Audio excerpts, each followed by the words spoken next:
Today in our 2015 Jeep Grand Cherokee, we're going to review and install the Roadmaster stoplight switch kit, part number RM-751449. Here's what our brake switch will look like once it's installed. Typically, the additional brake switch or stoplight switch is added for vehicles that are being towed. When the vehicle is in recreational towed mode, the manufacturer's brake switch power is shut off. Therefore, the secondary brake and stoplight switch is added so that it will send signal to the supplemental braking system. When the brake pedal is depressed, the plunger is extended, turning on the switch, supplying power to the green wire or cold side and a signal to the supplemental braking unit. This is a simple switch, and it does have an inline fuse holder coming from our positive battery source. To give you an idea, we've got our test light grounded. We touch the cold side with the brake pedal in the resting position. There's no power going to the signal wire.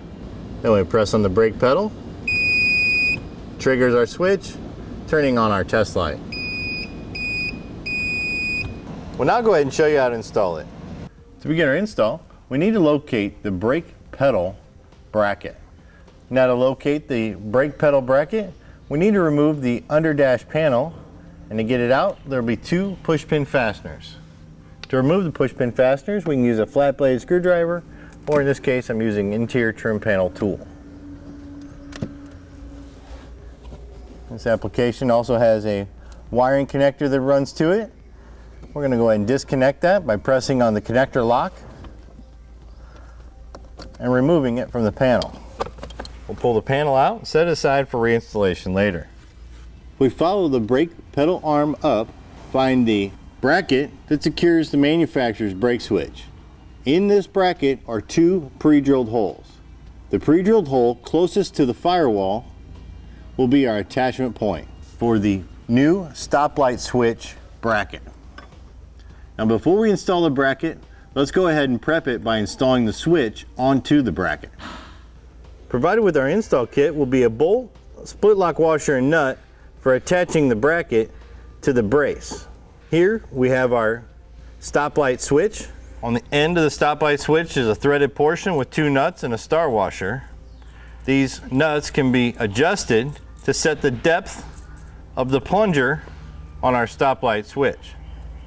We're going to go ahead and remove the nut and star washer, putting it through the pre-drilled hole in the bracket.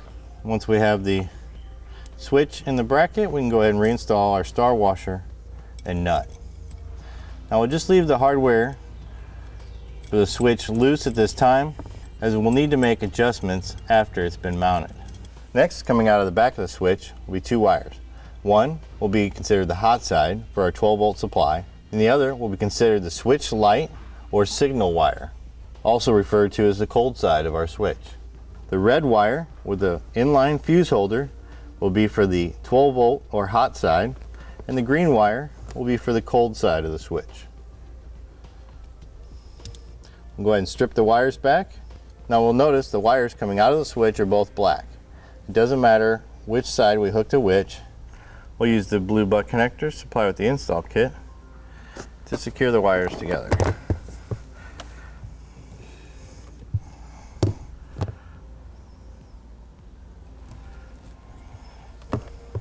We'll just use some black electrical tape and wrap up the butt connector connection points.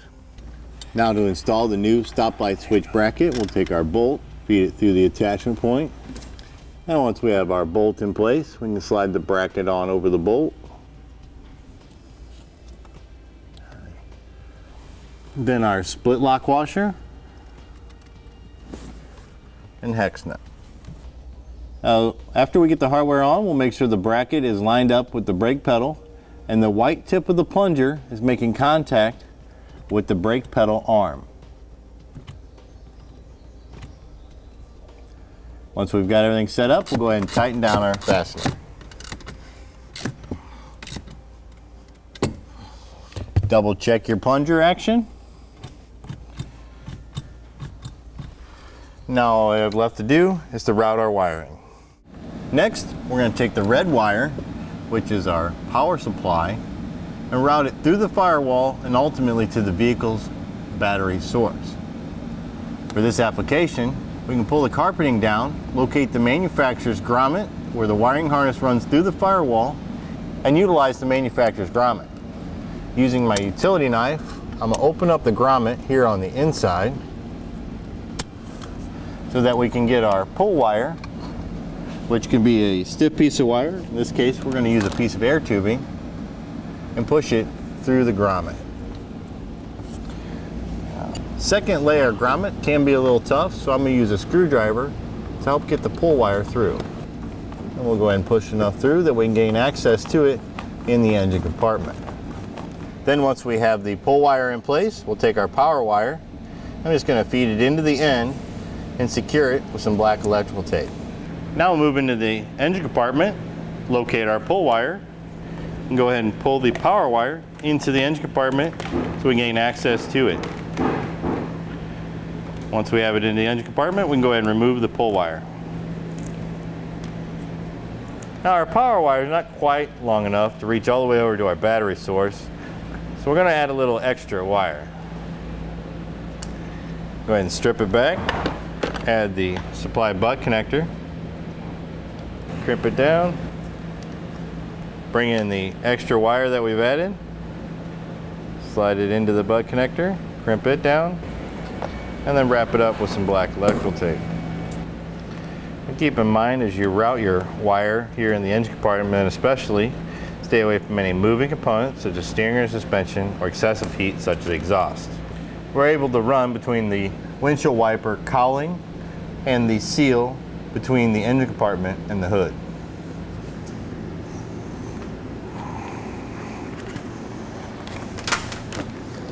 All right, next we'll go ahead and show you how to get into the fuse box.